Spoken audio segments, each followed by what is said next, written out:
नमस्कार, आप देख रहे हैं न्यूज स्टेट और मैं हूं आपके साथ प्रीति भारद्वाज। पूरे देश में बाघों को बचाने की कोशिशें युद्ध स्तर पर जारी है। भारत काफी हद तक इसमें सफल भी हुआ है। यूपी भी इसी कड़ी में शामिल है, लेकिन यूपी के बिजनौर में समय समय पर बाघों के शिकार किए जाने की खबरें सामने आ जाती है। एक आंकड़े के मुताबिक 2012 से लेकर अब तक 1-2 नहीं बल्कि 5 रॉयल बंगाल टाइगर्स की मौत को घाट उतारा जा चुका है। जब ऐसी घटनाएं सामने आती है तब वन विभाग मृत बाघों की हड्डियों और खालों को बरामद करता है और अपनी पीठ थपथपा लेता है। साथ ही बाघों को मार डालने का आरोप भी वन गुजरों पर भी मढ़ दिया जाता है। वन विभाग पर भी इस मामले पर साठगांठ के आरोप लगते रहे हैं और इससे इतर बाघों और शिकार और राजघराने के पुराने किस्से भी बिजनौर में बेहद चर्चित हैं। देखिए।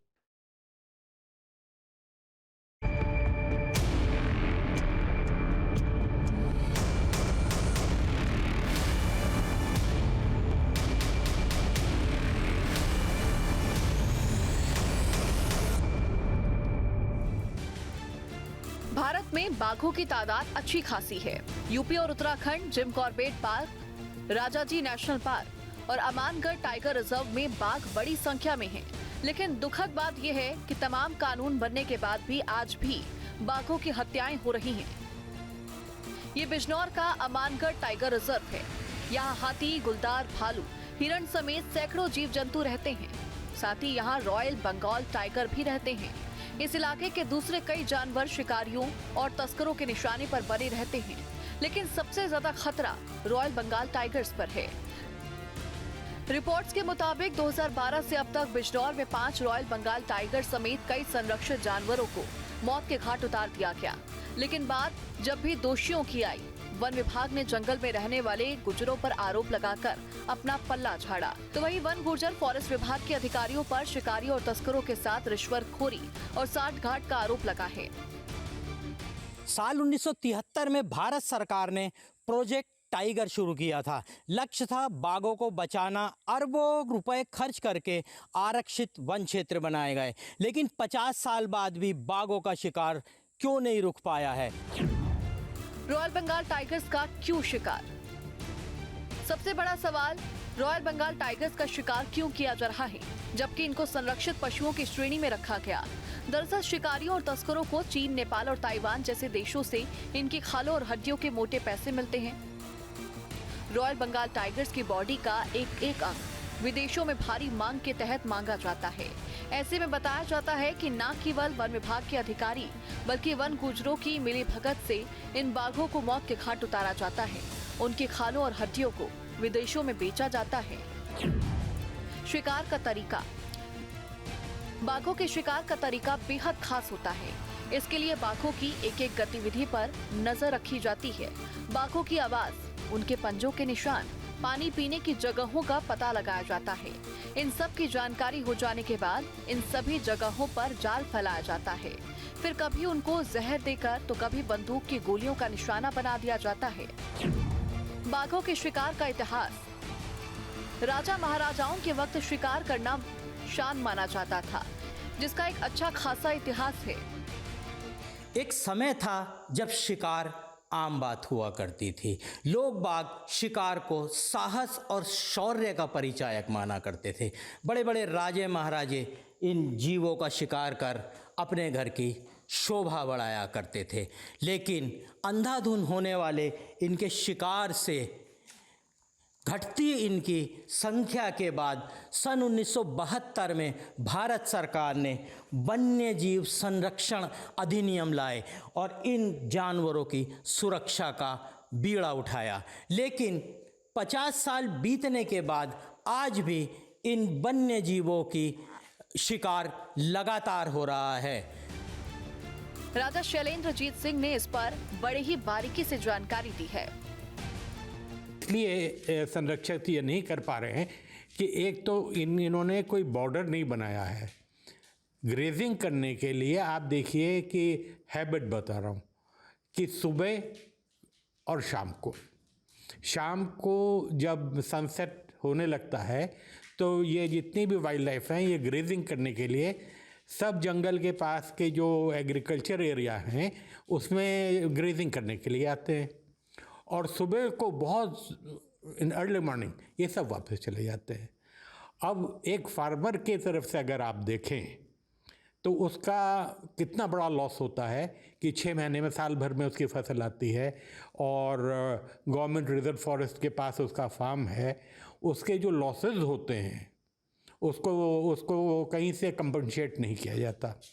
जैसे मिसाल के तौर पे कि फार्मर का कोई एनिमल मार दिया किसी शेठ ने, तो उसको कोई प्रॉपर कंपनसेशन नहीं दिया जाता।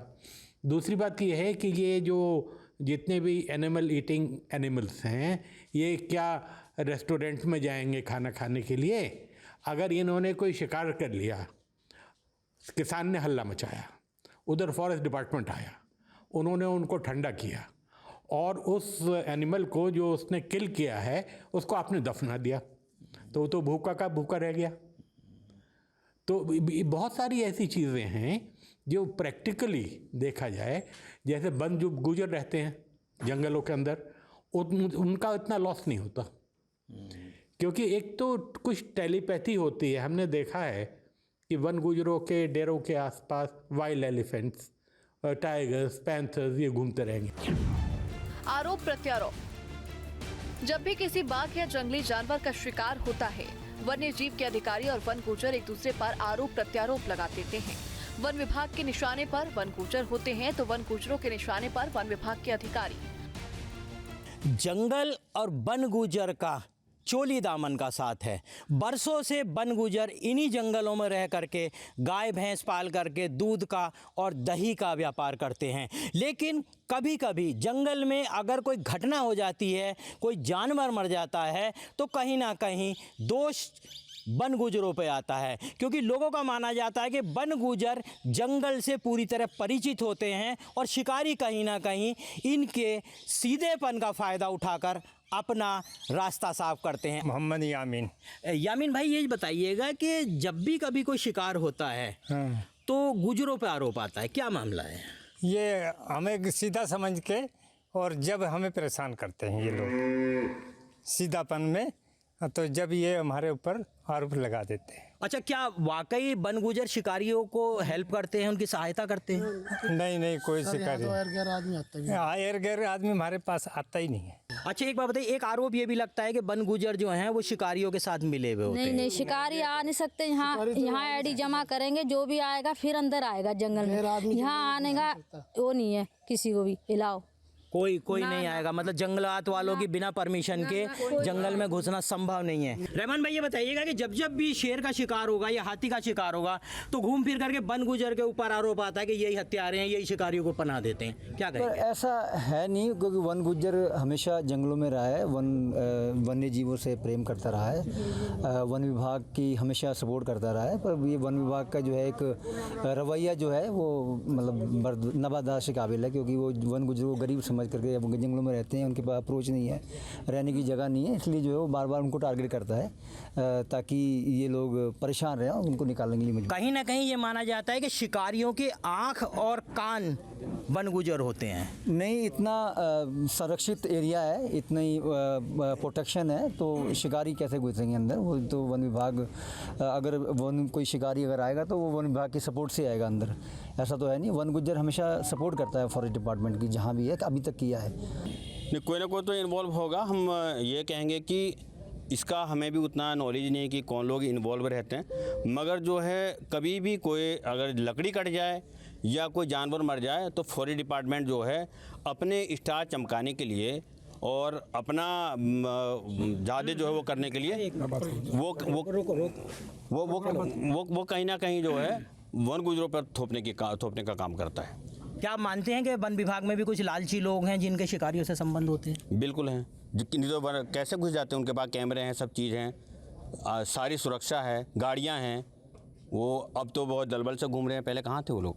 हमने 6 मोटरसाइकिल जब उनकी पकड़ी तो पूरा मानगढ़ का मैं रेंजर तक स्टाफ आया, तो मोटरसाइकिल हमने चढ़ाई उसमें ट्राली पे भर के अमरगढ़ लेके, और उनसे 80,000 रुपये लेके रेंजर साहब ने और डीपू साहब ने फैसला कर लिया, शिकारियों को छोड़ दिया, हमारे दुश्मन बना दिए। बहुत टाइम से चलता आ रहा है कि गुजरों पे अत्याचार हो रहा है, वन गुजरों पे जो है तो विभाग अत्याचार कर रहा है।